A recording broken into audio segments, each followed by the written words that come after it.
Welcome back. Episode 43. What's up, shitbags? Numbers, they're hard early in the morning. They are hard.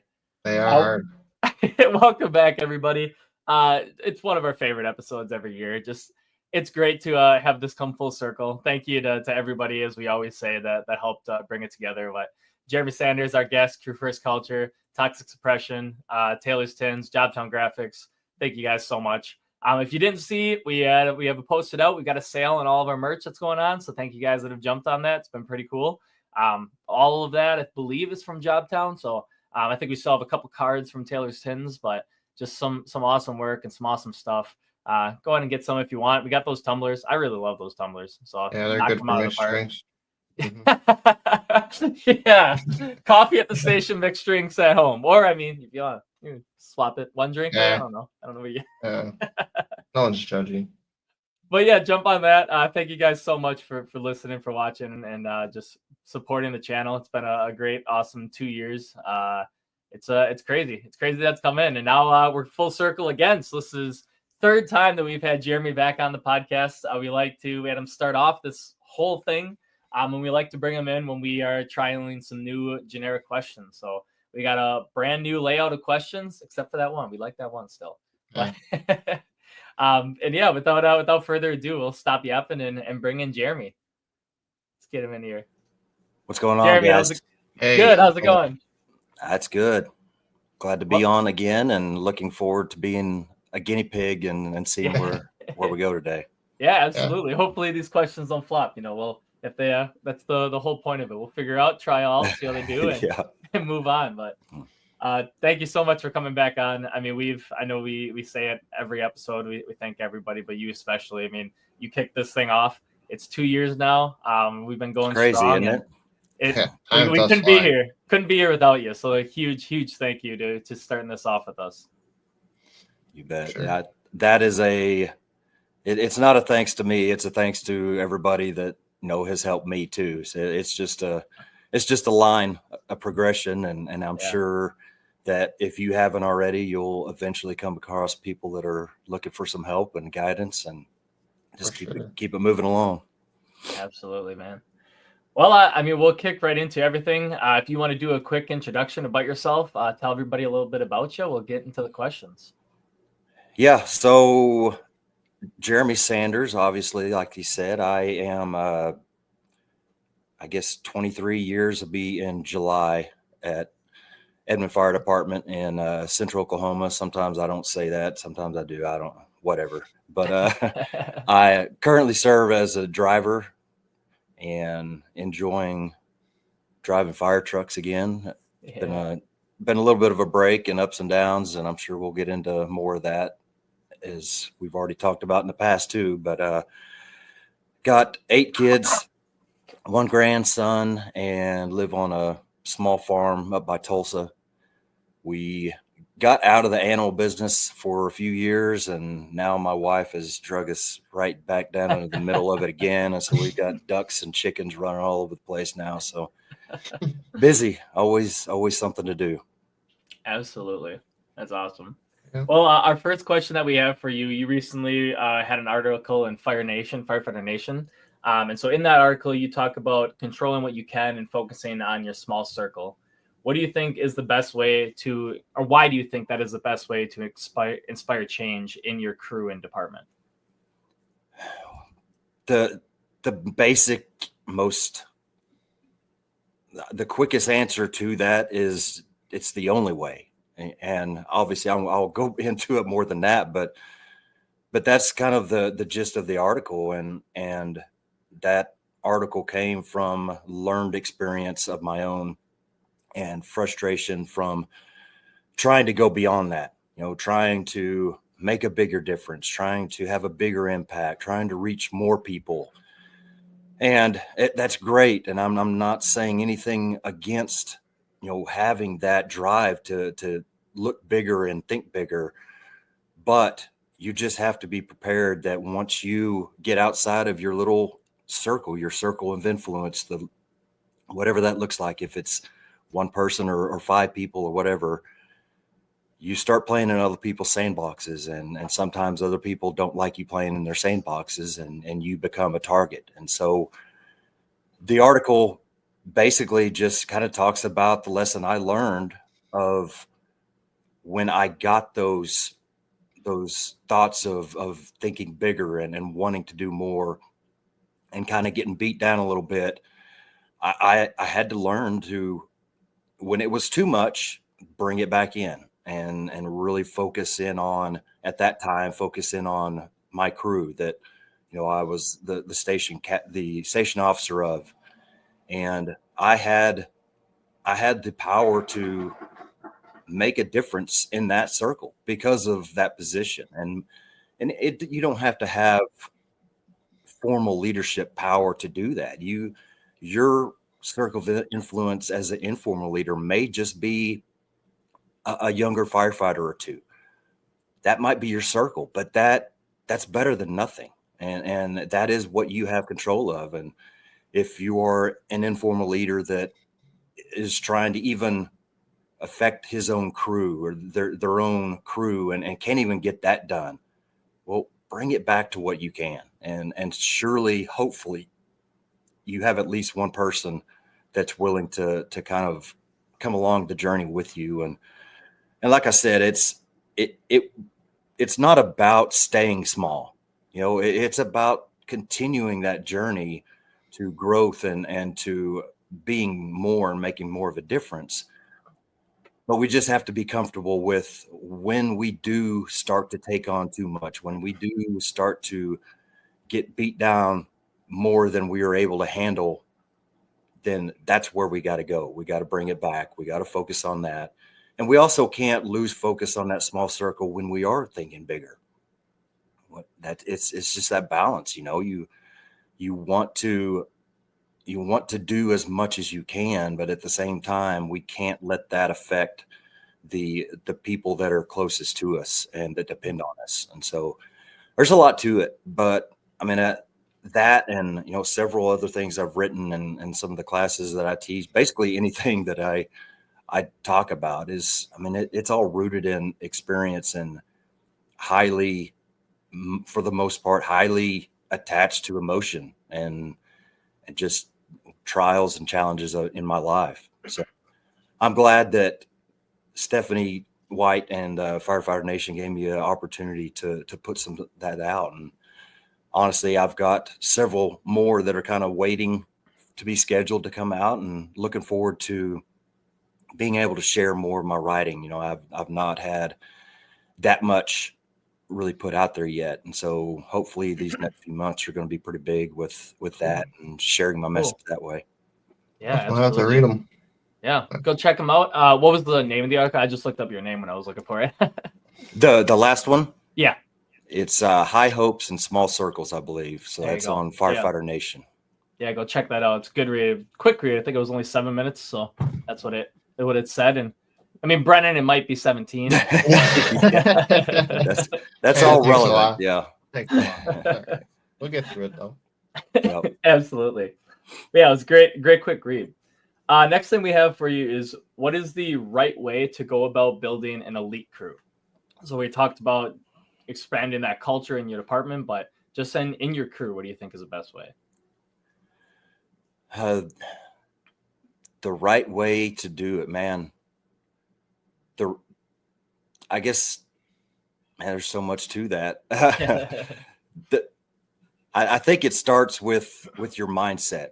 If you're approaching this question as, the leader of this team, whether it's formal, informal, whatever, it's got to start with your mindset. You have to be prepared for what is to come, because creating an elite team is an exercise in frustration. It's going to zap you of every bit of energy. It's going to test every piece of your leadership ability. It's going to be a challenge. So just going into it, knowing that that's what it's going to be, and you might not see results for a long time.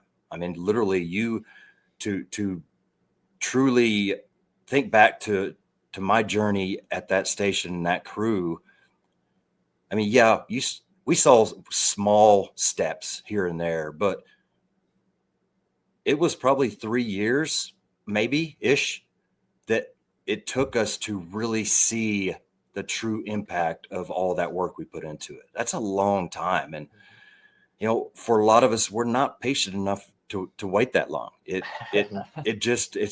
a grind, and consistency is huge. That was a problem of mine. Just again, not being patient enough to be consistent. I would have that drive and push, and then there'd be times where it's like, just let things go, and then you're moving backwards, and then you're starting, you know, further back than you were, and it's just up and down. And so again, the mindset of, if the destination that we are wanting to reach, or really the next stop on this destination of culture change, is worth what we really are going to have to put into it, then we have to be okay with putting that into it. And we have to get our minds on what that price is going to be.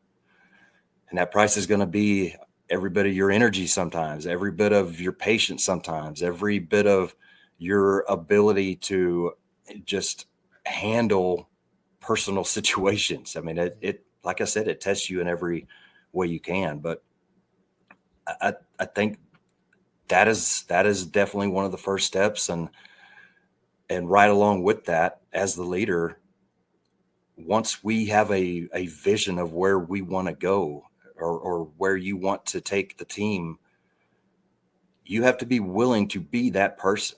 You'll never grow or train, or however you want to put it, an elite team or high performing team, if you aren't that high performer or that elite whatever yourself. It just won't happen. I mean, I can't tell you how many times I've seen just great people, great firefighters go to stations where, you know, they didn't have that guiding leader that could, you know, take them further on. And it's just like you could see that light diminishing and burning out. And so being that leader that is leading by example, and truly walking and taking that journey with their people, I think that, along with the mindset, it's all the leader. I mean, it's all on the leader to truly take people to that next step. And it's a hard process, especially if you've never done it before. I mean, it's not written in books anywhere, I promise you. And what you can find in books, maybe some pertains, maybe some doesn't, because every situation is different. Every leader is different. Every crew member that you're going to lead is different. And so it's just a process where you want to learn as much as you can from outside sources. But at the same time, a lot of it is just going to be you're learning as you go. Yeah, absolutely. That's good. Next one, we talked about this a little bit with your last episode. I know it was either before or right after we took it. We couldn't remember, but what are the best ways to build tactical resiliency on the fire ground? The best ways to build tactical resiliency on the fire ground is to practice tactical resiliency off the fire ground, I would say. Doing consistent training, putting yourself in stressful situations, just being present in the areas that make most people uncomfortable. You know, whatever that looks like, that could be something that's really intense. That could be something that's as basic as just putting on an air pack and you know, doing a little bit of light exercise. For some people, that's something they haven't done in, I mean, years maybe. So it starts there. You cannot expect to do nothing before you reach the fire ground and then just turn something on that has never been practiced once you get there. It's not going to happen. So that's the biggest thing for me.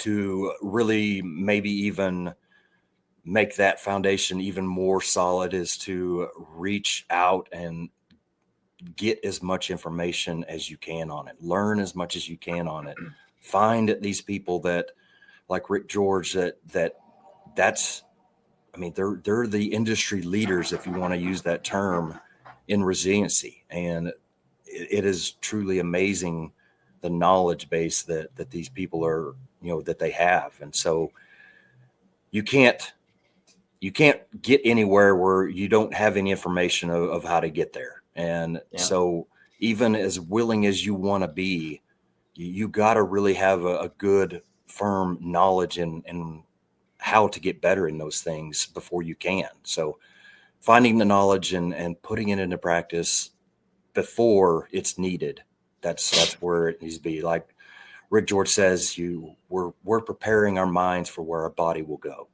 So it starts there before our bodies are in that place to be stressed. Yeah, that's such a good saying and just quote of like getting. I remember that from tactical resiliency. It's like, yeah, that's 100% true. Because it doesn't just flip. If you've never done it before, you can't just show up and boom, okay, it's there. Like you have to process that and prepare for that before you ever get to that spot. And I think it's, I mean, just to kind of to continue on that conversation, because I think it's important. Obviously everybody's heard the whole you don't, and how's it worded? You don't perform up to how's it worded? You fall to your training or whatever. Yeah, something like that. Yeah.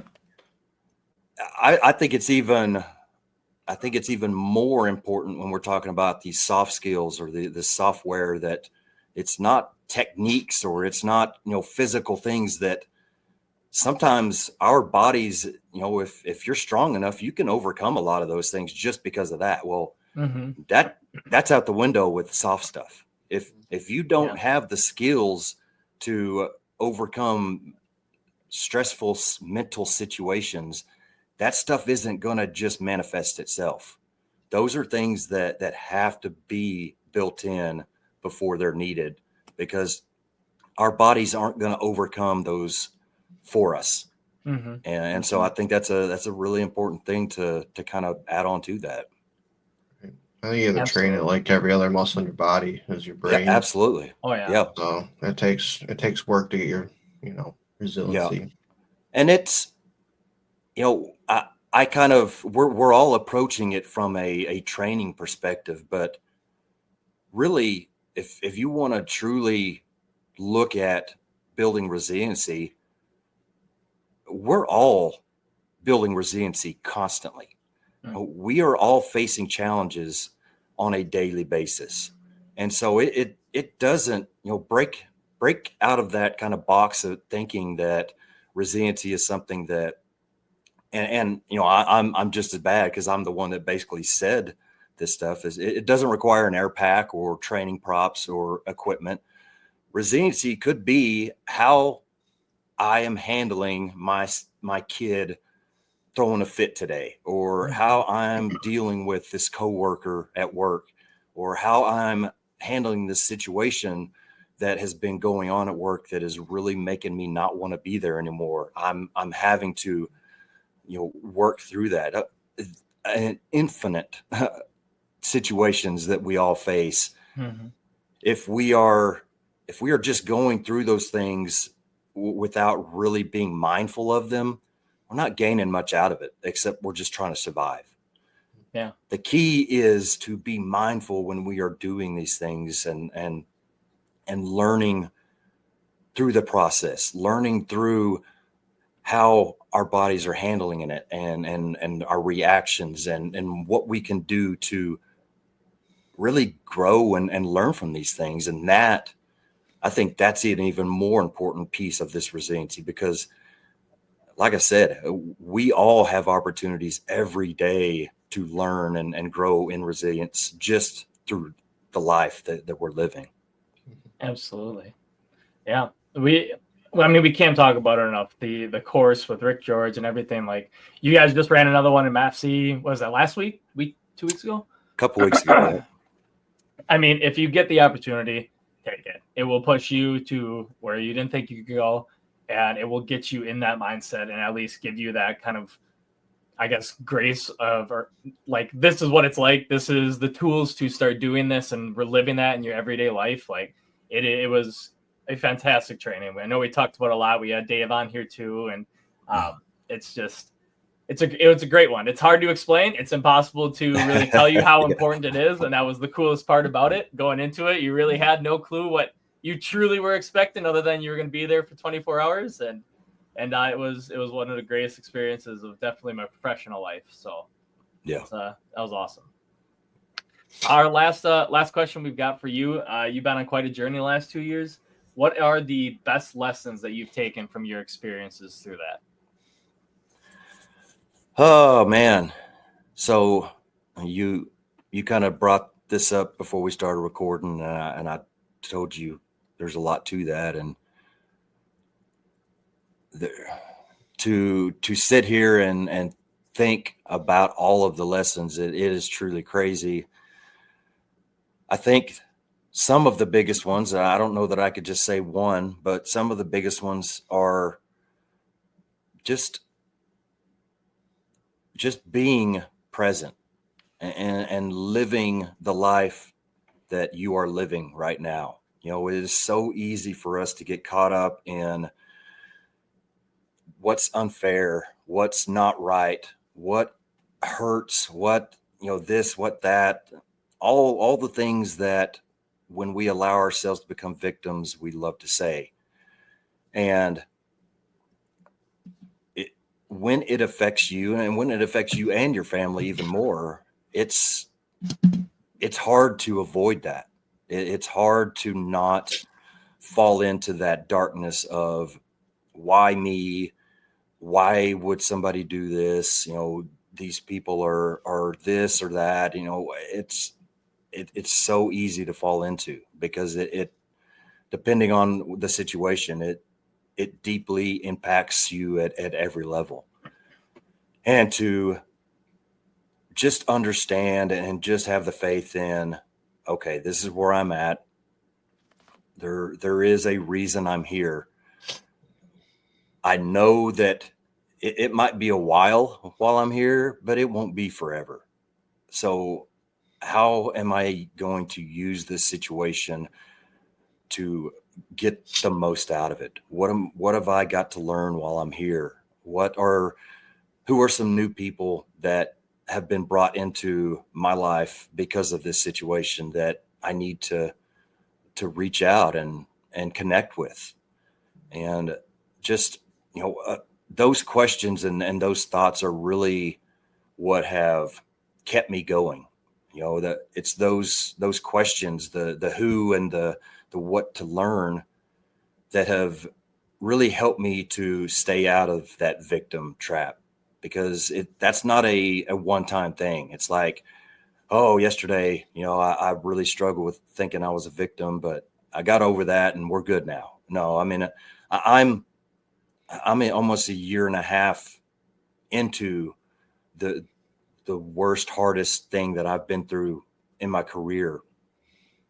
And in some ways, I'm struggling more now than I did 6 months ago. And it's just because it's a different season and I'm feeling different things about it. And so it's just constant. And, to be honest, and this is something I taught a class at MAFC as well, that it's called Through the Darkness. It's actually, I'm changing the name of it because Dina Ali has a book that is named pretty close to that. So I didn't want it to be confused, but I think it's going to be called from now on the Warrior's Journey.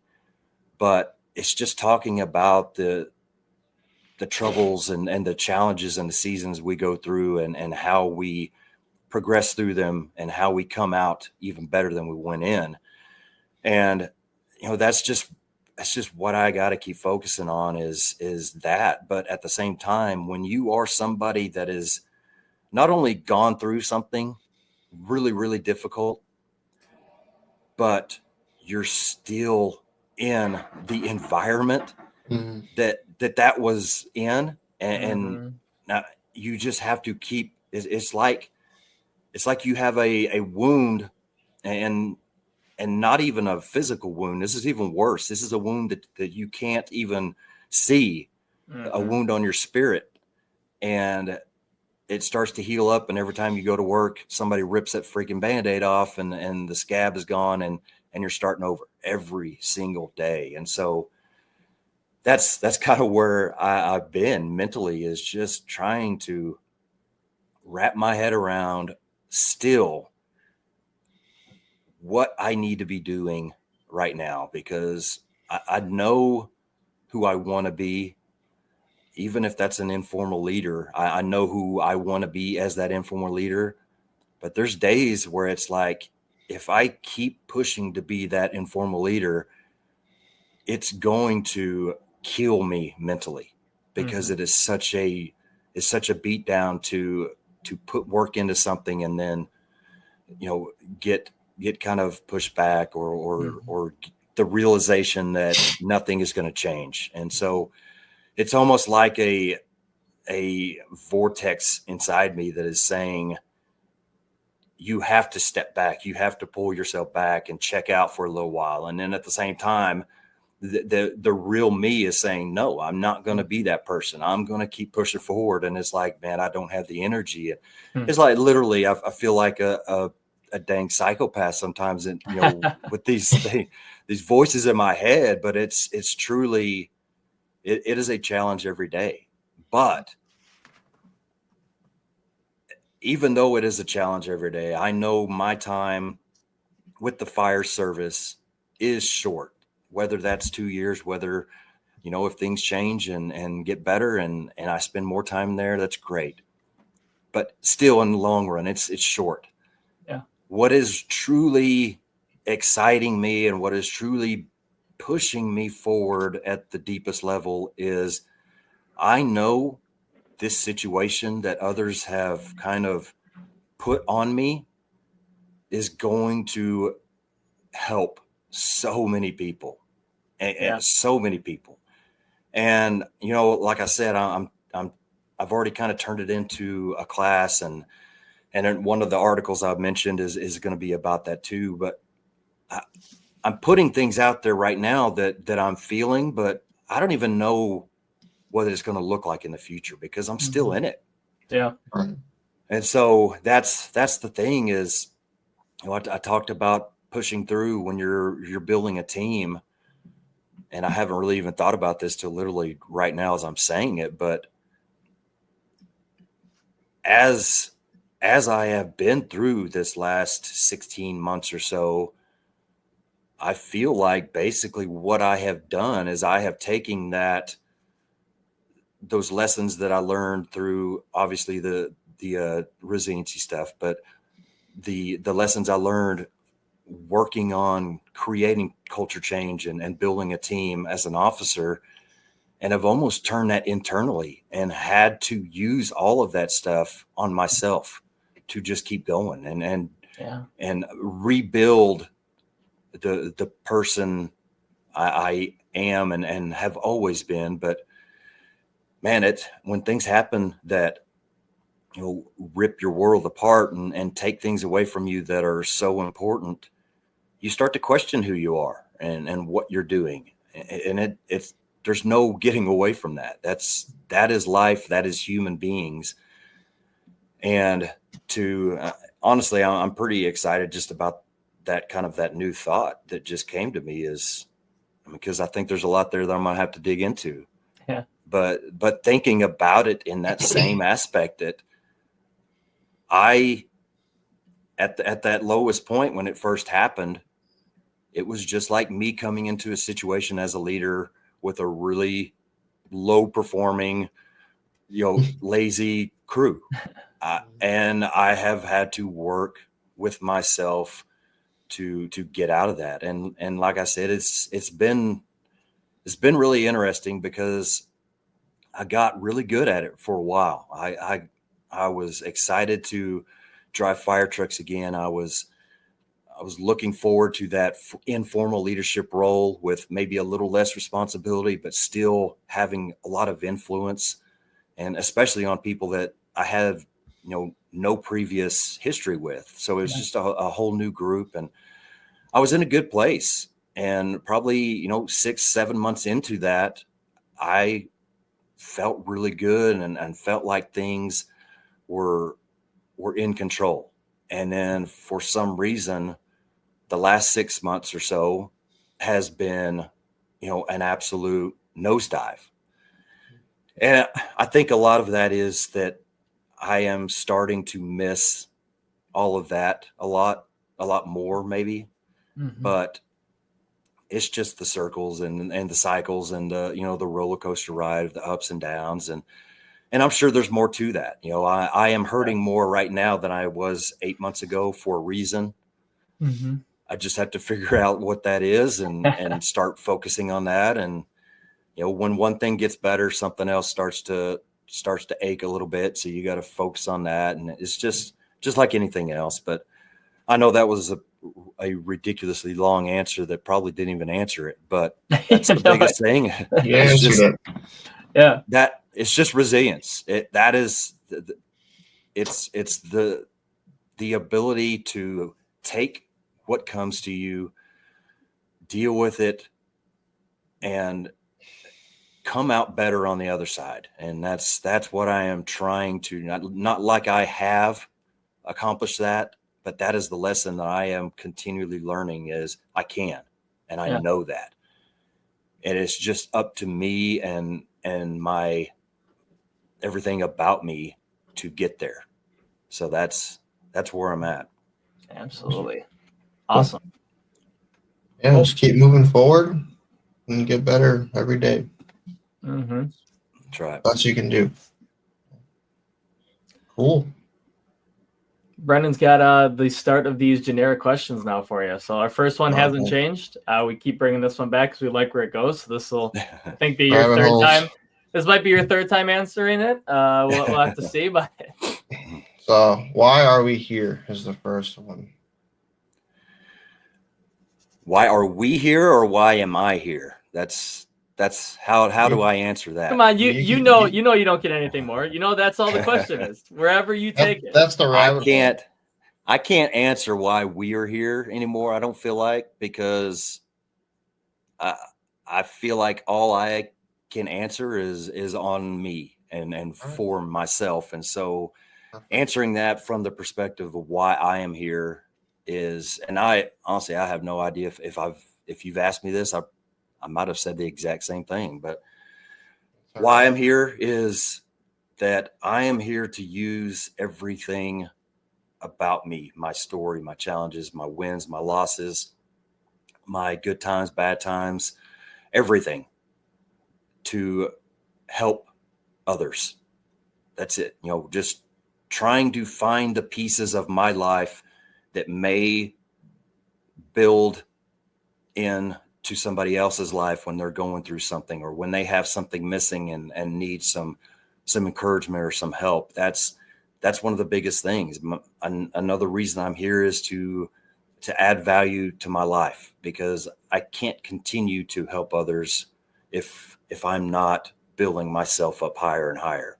So like you just said, just getting a little bit better every day, and just continuing to keep my eyes open and take advantage of the opportunities that I have to make a difference, whatever that looks like. If it's trying to keep a younger firefighter motivated that's losing his drive, if it's picking somebody up when they're going through something, if it's helping somebody learn some resiliency when they're about to go through a tough course, whatever it is, just keeping my eyes open and being willing to put the effort and time into making a difference, or just having some type of impact on somebody's life. That's what it's all about. And if people want to say, well, you're a firefighter, you're here to help the citizens and all that. Well,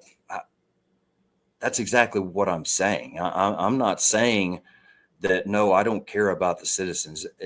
I'm saying that all of these things are important to put in place, or the citizens aren't being cared for. Because if we aren't supporting each other, if we're not loving each other, if we're not caring about each other, then I promise you the citizens are not getting the service that they could. And it all starts with the personnel level, the crew level, just that relational bond between those people that are later going to be responding to whatever emergency you have. And that's what's so important to me, is just creating that closeness and that connection. Because, like the stuff that I just talked about, it doesn't matter how much I know or how strong I am. If I haven't had people with me on this journey, I wouldn't be here right now. I definitely wouldn't be as good as good of a position as I am without people around me. We aren't made to carry the heaviest loads that we will carry in life alone. We are social beings that need people around us that are going to help us with those loads just as much as we are going to be needed to carry theirs. And so that's, to me, that's kind of the most important piece of all that.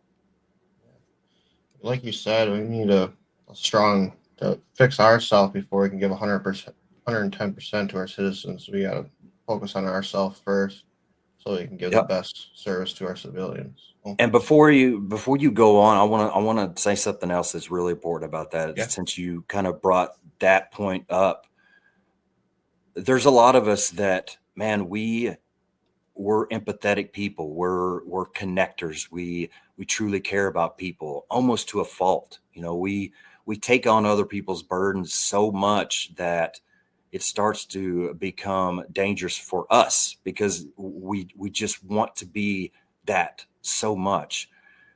But that's the key, is if we aren't able to truly healthy and in a healthy way carry our own stuff and deal with our own stuff, we aren't going to be able to help others. And so that is something, just like you said, that is something that we have to really pay attention to. And yes, we need and want to help others, but we've got to get ourselves in a good spot first. And if that means saying, man, I'm sorry, I honestly am not in a good spot mentally to help you right now, but I know somebody that can, and please reach out to them. I'm not totally shunning them or turning my back on them. I'm giving them resources. I'm trying to help them, but from a safe distance. Mm-hmm. And so, excuse me, I think that's really important to share, that sorry, that we have to get ourselves in a good spot to be able to help others. Yeah, sure. Absolutely. All right, moving on. What trainings or conferences have been your favorite to attend? Pretty sure last time we talked was maybe might have been right after firemanship, because I'm pretty sure I remember talking about this. Man, I've not been to all of them. I mean, there's a lot of great conferences that I've heard of that I've not been to. So just personally experiencing them, it's hard to beat firemanship. And I will tell you, probably like I said last time, the reason I say that is mainly because of the environment that they create. You see it everywhere. If you've been to firemanship, you see it everywhere. It's, the word brotherhood, the word family, it's on everything. And what I love about it is it's not just some empty, stupid saying. They truly embody family and brotherhood. Just being in that environment, if you haven't been, I never was at any of the Portland ones. It sounds like it was a pretty similar situation, but the one in Aurora, Illinois, you all of the lectures are in this big theater, basically, like almost an older kind of feel of a theater. And you walk in, and as soon as you walk through the doors, it's you could just feel it. It's just different. And then once you walk into that theater and you see this giant theater with hundreds of seats and people up on the stage sharing their their true vulnerable selves and being authentic, man, it's hard to beat. It truly is hard to beat. And that's why, to me, it is, because I don't know if it's just where I'm at in life or who I am in general. I can do without a lot of the bravado and a lot of the extreme this and the, mega whatever. I just don't, that stuff just doesn't reach me, the intenseness and all that. I am reached by authenticity and vulnerability and the true power of connection. And that is why that conference is so, is so big to me. So that, for me right now, that's the biggest one. And Perfect. like I said, I want to experience a lot more, because there's several that I've been to lots of times, but there's a lot of them that I haven't been to at all. So I definitely want to reach out more. I'm very, very excited to make it to firemanship. Last year, obviously, with the job change, wasn't able to do it. So Brennan got down there, but yeah, going again this year. Brennan going again. Good. This will be my first time, and I'm very excited because I've heard nothing but great things about it. Yep, it'll be a good one. Oh, look, Cooper's making an appearance in Brennan's video. I think this is our favorite problem to have, but I do think we might have to wrap up the generic questions and move on to our last two, which we love that. So that we say to everybody, that's our goal, is that hour mark, and the questions are just to get us there. We love rabbit holes. We absolutely love diving down there. I think we chased some fantastic rabbits so far, and we still got a couple left here. So we just want to make sure we get to our fun part. So our previous guest that we had on was Caleb Daniel Smith, who is a great guy. He was down at Massey last year. I think he was down there this year as well. And I think so. I think he said he was when he was going to be with us, but he recently left the fire service and is in ministry now. He has some stuff with his family, and you got 8 kids. He's got a lot. They're a foster family. They got, what was his number, Brennan?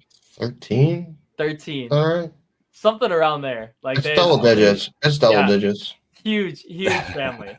But very much a family man. He still tries to help out as much as he can in the fire service. He says he's up in the air about the joining volunteer now. He's thought about it, but he has got a beautiful beard now, and he says he's really liking it. But so that was a great episode. If you haven't checked that one out, but his question for you, going back to talking about a crew, and this can be, again, your informal or your formal leader. When you get somebody on your crew that has never been pushed in their life, how do you bring them in without really pushing them away? I think you got to feel them out. I think that for me, I would personally, and this is literally how I would welcome people into my crew. We had a station logo, which I had made into coins, and I had some hats made.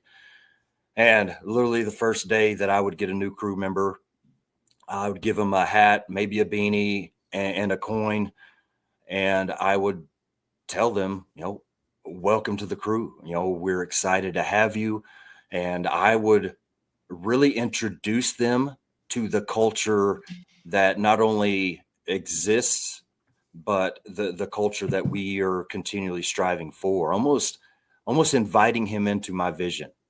Just really kind of letting them know that this isn't just a group of people that are put together. We are a team. We are close. We care about each other, and we are happy that you're here. And I think, man, that goes a long way, because just thinking back to my experience of being on different crews and things like that, There were probably a few times that I had some good welcomes like that. There were far many more that it was like, I don't know if this is my first day here or I've been here 7 years, because nobody's even hardly addressed me. You know what I mean? It's like not address me, but really approach me with what happens here. What is it like? Nothing. So to have that welcome, I think sets a huge tone, and just building it into them over time, backing all those things up, showing them that you will be there for them, showing them that you are going to be on the journey with them, and that it's worth what we're putting into it because of all that we're getting out of it. And everybody's different. Like I said earlier, there's some people that you have to push a little bit more. There's some people you have to maybe throw out a personal challenge to kind of get them going. There's some people that you have to really just kind of put a little bug in your ear of what's possible, and they take off themselves and do it. And so all of that you can figure out. But to me, the biggest piece of it is just kind of laying that groundwork right away, of truly inviting them into the family that they are now a part of, and showing them that this is something special, but you have a role in it, and we want you to be a part of it and put your stamp on it as well. Awesome. Absolutely. I like the answer. Awesome. Yeah, we adopted. I know when I was in Beaver Dam, we adopted your little sticker trend as well. Do you guys still do it, Brennan? With when you get off probation, handing out stickers. You get off probation, you get that sticker. That you get the beanie, you get the merch, you get all that stuff. Yeah. But that little sticker you don't get until you complete that year. I was kind of going back and forth to even mention that, just because I didn't know how close on time you wanted to be, but that's important. And I'm glad you brought it up, because I want to go into it just a little bit more. Like I said, those things, those are handed to them because that's like a welcome to the family type present. But in that same meeting or in that same conversation, I would show them a reflective vinyl 3 sticker. And I told them, this is something that I'm not going to give you right now. This is a Station 3 sticker that we all have on our helmets, but this is something you're going to have to earn.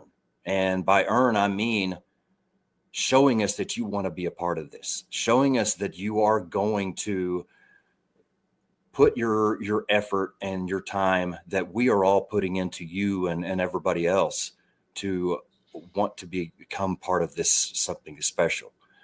And so I think that's just another layer of that. It's like, man, you get cool stuff right away, and it's awesome because you're a part of something, and now you have some identity and some people that you share that identity with. But at the same time, there's this next level of, I want to be a part of that level. I want to show them that I am here, and I am willing to be present, and I'm willing to be a part of this team to work towards. And so, yeah, I think that was one of the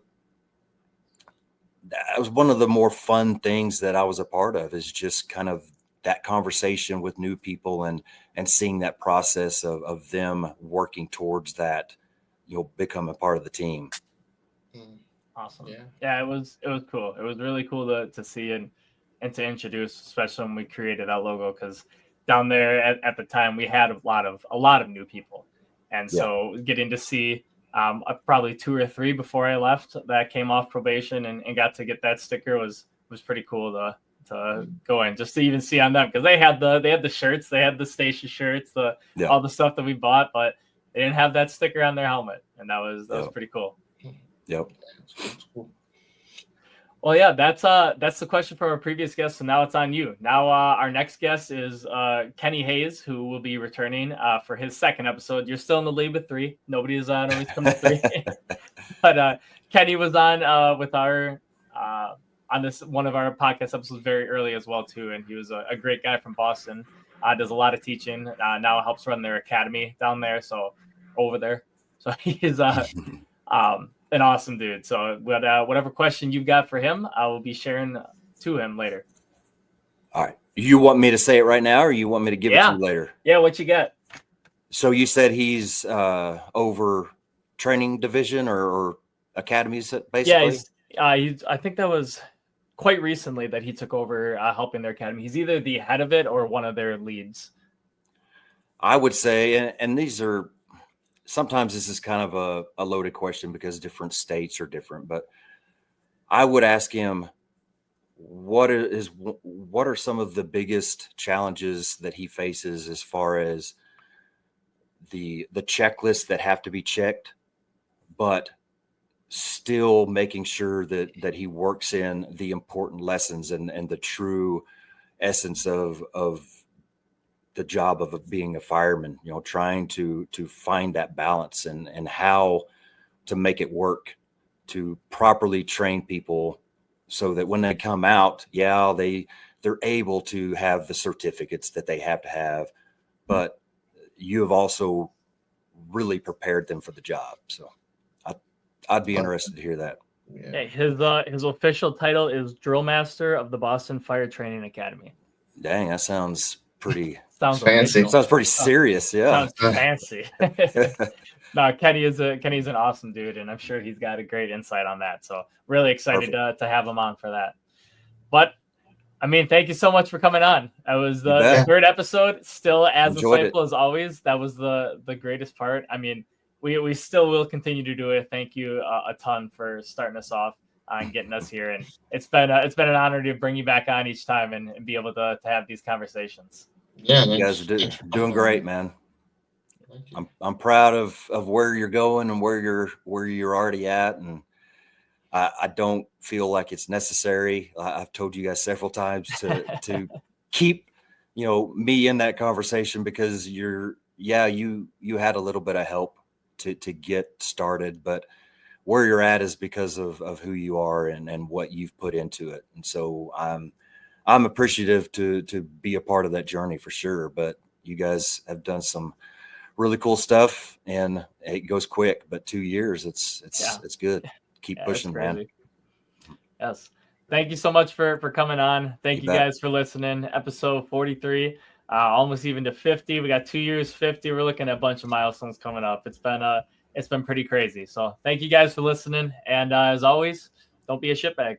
Thanks for listening. Tune in. Don't be shitbag.